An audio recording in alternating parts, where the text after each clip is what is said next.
Santo Tomás de Aquino nace en el año de 1225 y muere en 1274 después de Cristo. Es considerado doctor de la Iglesia Católica, autor de un montón de libros, es un místico, tiene un chorro de particularidades en su vida, muy interesantes todas, que son cosas que vas a poder encontrar en Wikipedia si te metes ahora mismo, entonces no creo que sea necesario que lo abordemos, sino que vamos a hablar del contexto en el que vivió Santo Tomás de Aquino.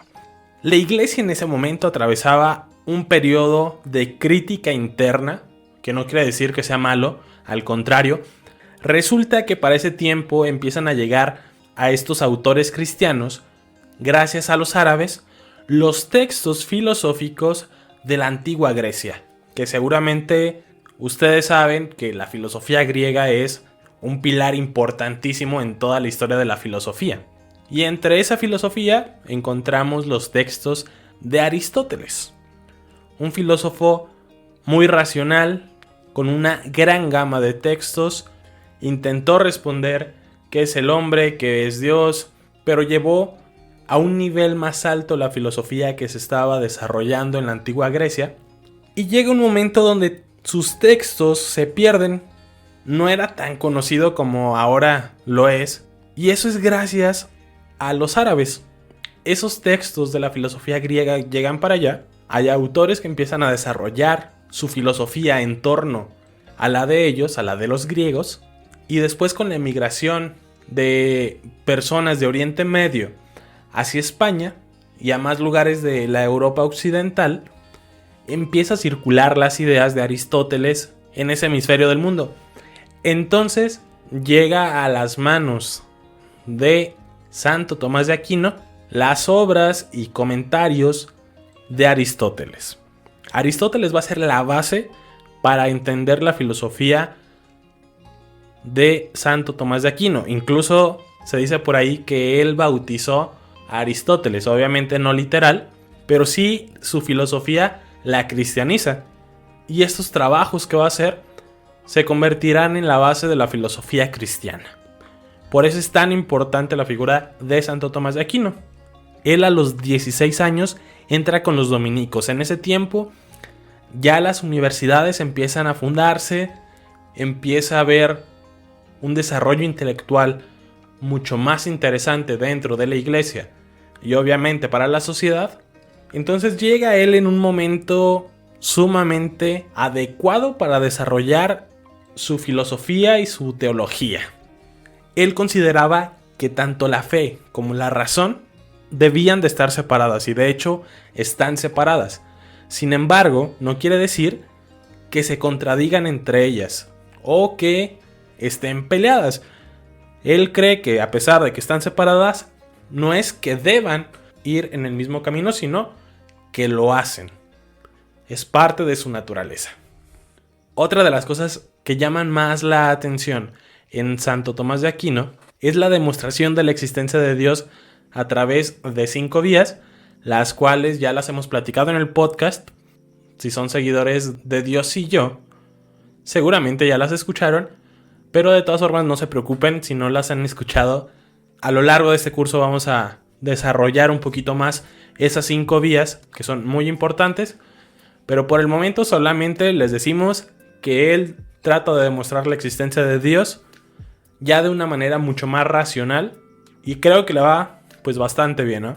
Al día de hoy el tomismo, o sea, todo lo que se va a desarrollar a través del pensamiento de Santo Tomás de Aquino ejerce un dominio bastante aceptable dentro de la Iglesia Católica hasta el día de hoy, porque logra vincular bastante bien la cuestión de Dios y la del hombre, la razón y la fe, y su obra va a marcar un precedente no solo en la Iglesia Católica, sino también en la sociedad, en la concepción de Dios en la sociedad, lo cual iremos viendo poco a poco.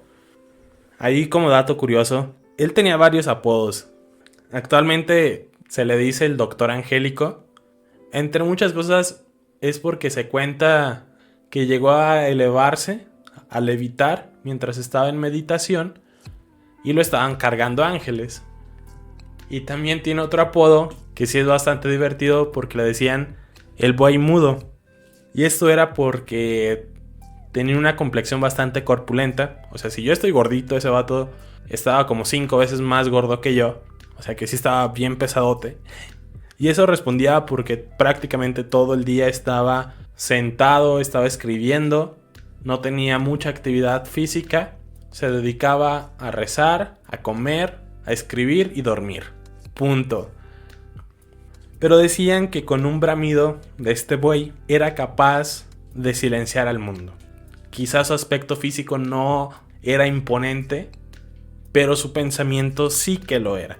Entonces, en eso nos vamos a concentrar, no tanto en sus curiosidades físicas, sino en el pensamiento de Santo Tomás de Aquino. Como les digo, si quieren conocer un poco más de la vida de él, pueden hacerlo en Wikipedia, pueden ir a algún libro que tenga la biografía de él. Lo recomiendo, sí, un chorro. Pero bueno, no nos vamos a detener en eso, no se preocupen. Nada de lo que no se dijo en este episodio va a venir en el examen, entonces hay tiempo para ir leyendo un poco sobre su vida, si es que les interesa. Y ya después de conocer a ese Santo Tomás de Aquino tan importante para la Iglesia Católica, también debemos de reconocer el impacto que tiene actualmente, porque en muchos sentidos pudo superar el pensamiento filosófico y teológico de otro de los doctores de la iglesia, como lo es San Agustín de Hipona. En algunas cosas va a existir cierta contradicción, pero no quiere decir que estén mal, sino que son visiones distintas, tratan de explicar algunos conceptos de manera distinta, y eso también lo vamos a ir viendo poco a poco a lo largo de este audio curso. Entiendo perfectamente que a los franciscanos no les gusta mucho este personaje, o más bien su teología no les gusta mucho porque tienen una formación más cercana a San Agustín de Hipona y a Platón.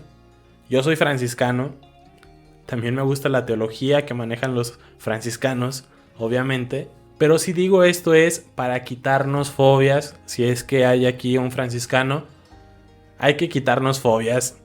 Santo Tomás de Aquino y San Agustín de Hipona son personajes importantísimos en la iglesia.